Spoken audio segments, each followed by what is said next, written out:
Hi everybody, and welcome to Lost Genre Reddit Stories. On this video, we have a post from Am I the A-hole with an update and one from Malicious Compliance.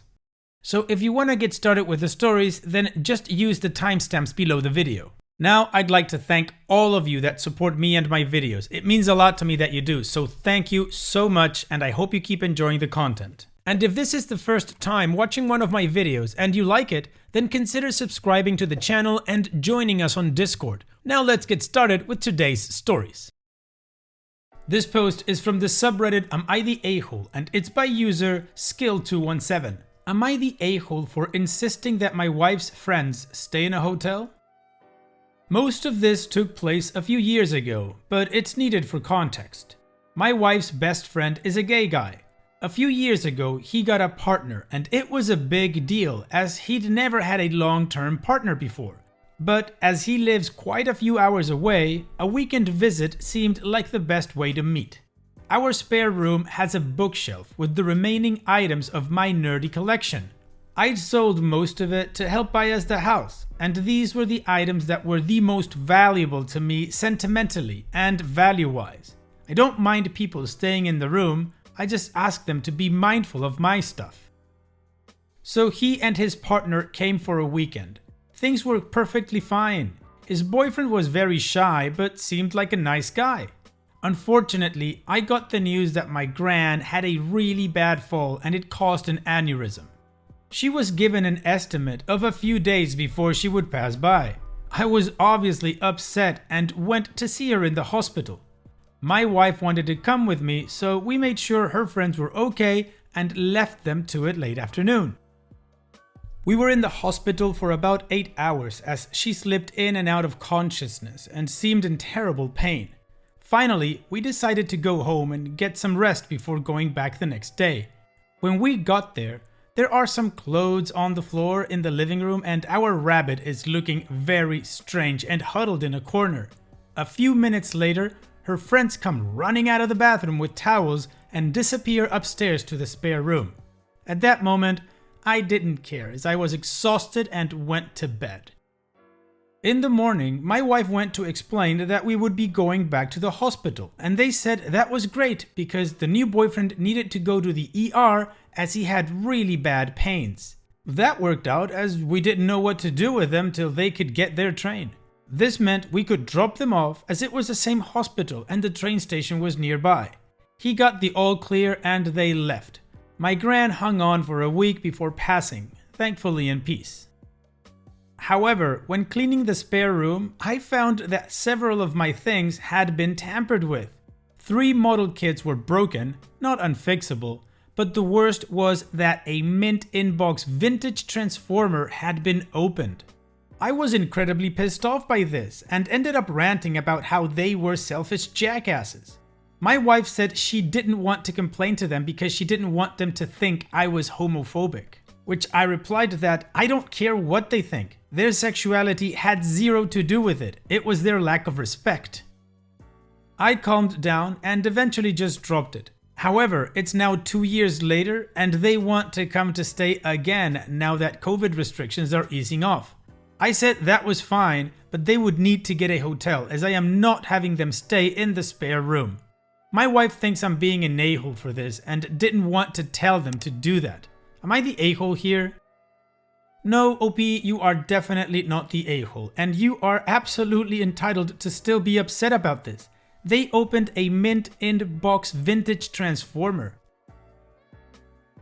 I don't know how much that's worth collector-wise, but I know they're not cheap, and opening it up just takes a lot of value away from it. And you ranting about it or getting pissed about it of course has nothing to do with their sexuality. Like you say, boundaries, they just weren't respectful of your boundaries. On that particular point, I would actually ask them to replace it or have it appraised and pay you back the value that they lost you by opening it. What do you guys think about this? Let me know your judgment in the comment section, and now let's move on to the community comments to take a look at their judgment. Angel is LinkedIn says, "Oh, my fellow collector, so not the a-hole. They knew your stuff was precious, you had explained it to them, and while you were undergoing a crisis, they had no concern for you and ripped the boxes open And this has nothing to do with homophobia, no matter what your wife said. That they may think you don't want them there because they are gay. Hell, I'm also part of the community and would never dream of acting like this in someone's home. You don't want them in your home because of the lack of respect they showed for your home and your contents. I would have given them a bill for all the damaged items. And don't let them back in. They destroyed your items as your grandmother was dying. Who does that? And OP responds, I didn't want to add fuel to the fire, but he complained that I was grumpy the second day later via text. Didn't even ask how I was doing. I feel like they must have misunderstood what I was going through, as I can't fathom it. Sensitive Autistic says, not the a-hole. It isn't homophobic to expect a man to have basic human decency. That man crossed a line and I wouldn't want him in my house for dinner, let alone overnight. Insist they get a hotel. Hard stop. No compromise. Just my opinion, but I'm a total geek and love my collections and was horrified at how your guests violated your home. I don't know how to explain to your wife because she obviously is not understanding what a big deal this is. She thinks it's just some toys and not a problem. She is wrong, however.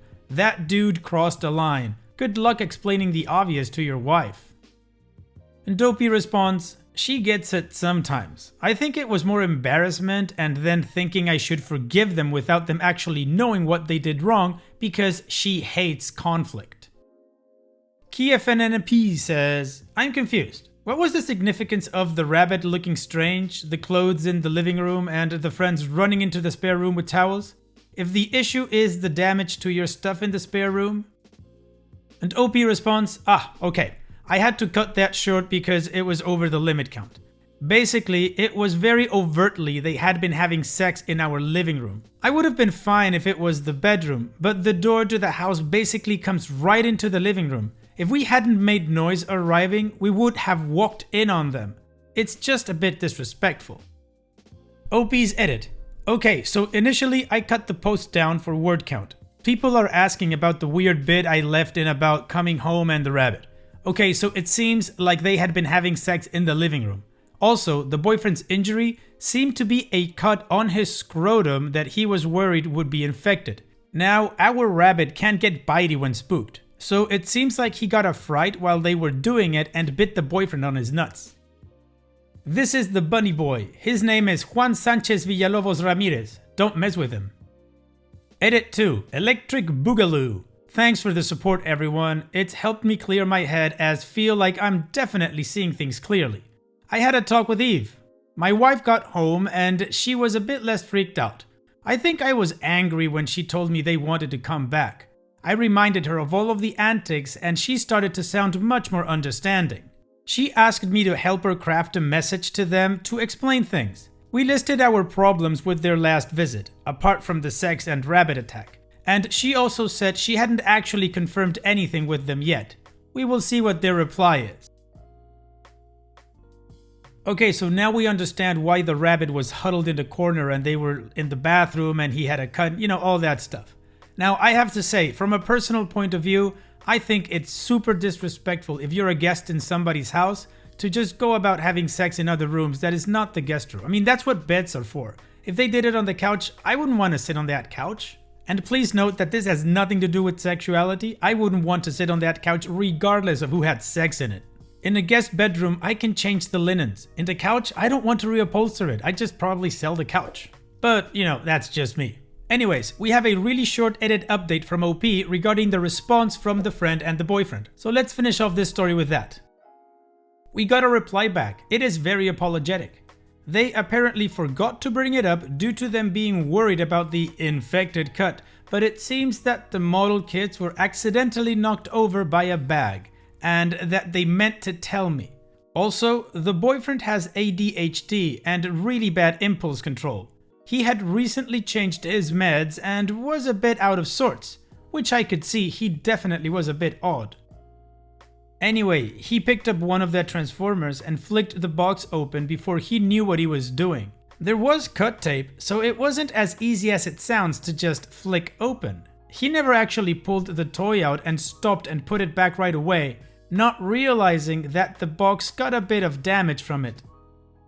They have said they wanted to stay at a hotel anyway, as my wife is pregnant and they didn't want to be an inconvenience like last time. Also maybe fear of rabbit? They also said they would compensate me for the damages, but I've not actually told them how much the figure was worth. I think they will freak out when they realize, but I wouldn't charge them the full cost, just what the loss of value is. Obviously, no talk of the weird other stuff, but this is a good start. Well, at least they're willing to pay for their damage, which is absolutely fine. Hopefully they're not gonna backpedal once they figure out how much it is, because I'm thinking it will be expensive. Anyways, they're not staying in your house, OP, and like you're saying, it is a good start. And now, we move on to the next post. This post is from the subreddit Malicious Compliance, and it's by user SeesawMundane5422. The ex doesn't like the lunches I pack? No problem. Contentious divorce with ex-wife. Got to experience a lot of the things that everyone experiences, but more so. One episode was when she hauled me into court accusing me of starving the children, packing them moldy sandwiches, lots of other things. She even claimed that the teachers were aware of this and that they had taken to providing my kids food since I'm so neglectful. None of it was true, and thankfully, I was able to successfully defend myself in court. But court is nerve-wracking. Apparently, I forgot to say explicitly what the judge needed to hear me say. No, I don't pack moldy sandwiches for the kids. So I get a court order decreeing that kids shall only be provided with fresh, healthy food. No sanctions, no punishment. Just a pretty reasonable decree to be a good parent. Which is what I strive to be anyway. But what the judge doesn't know, and I do, is the chocolate sandwiches.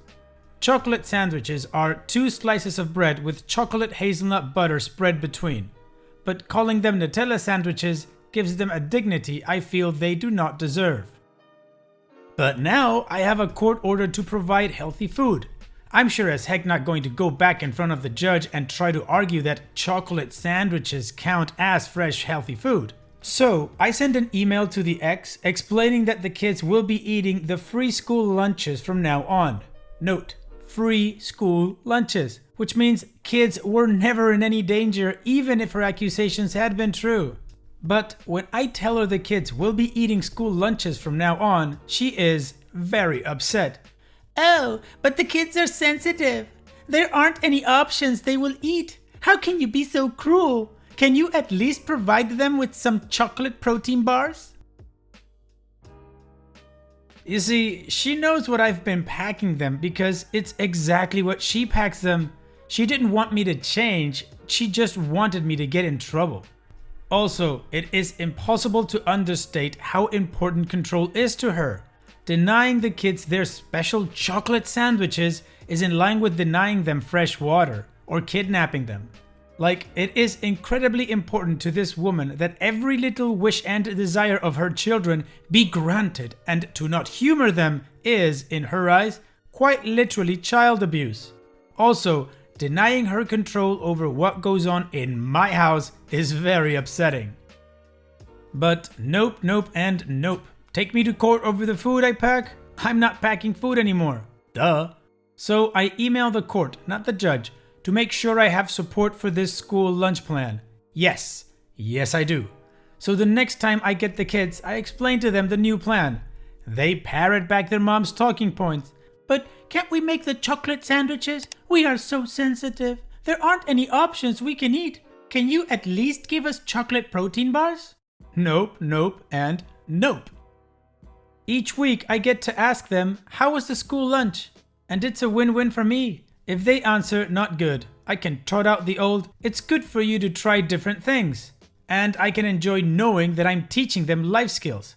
And if they say it was good, I can genuinely be happy for them. And to be honest, I'm looking forward to going back to court and explaining to the judge that my ex is still packing chocolate sandwiches. My kids were at the point where if they visited someone else's home, they would turn their noses up and ask for cereal for dinner. School lunches were a part of fixing that. Now they eat what I cook and they try different foods at non-chain restaurants and they seem to be turning into little foodies, which makes me happy. Well, good job, OP. This was a really big win for you. Most importantly, teaching your kids a lesson, which I definitely agree with you that they needed to learn to try different things. I'd say the added bonus is kind of sticking it to your ex that she can't control what goes around in your house. Good for you. And also from what you tell us, she doesn't seem to be a really good parent if she really bends over to indulge every little whim your kids have. That's just gonna turn them into entitled people, and then the world is gonna smack the crap out of them. But again, in summary, good job, OP. And it's that time that we've reached the end of the video. I hope you enjoyed today's stories. I certainly did reading them to you. So if you did, then go ahead and give the video a like, and don't forget to subscribe to the channel and become a member of our Discord community that just keeps growing, and it is fantastic. And like I said in the beginning of the video, all of the relevant links are in the video description below, so be sure to check them out. And finally, I'd like to thank you all for taking the time to watch this video. It really does mean a lot to me that you guys enjoy this content, so thank you once again. And having said all that, I will see you guys in the next video.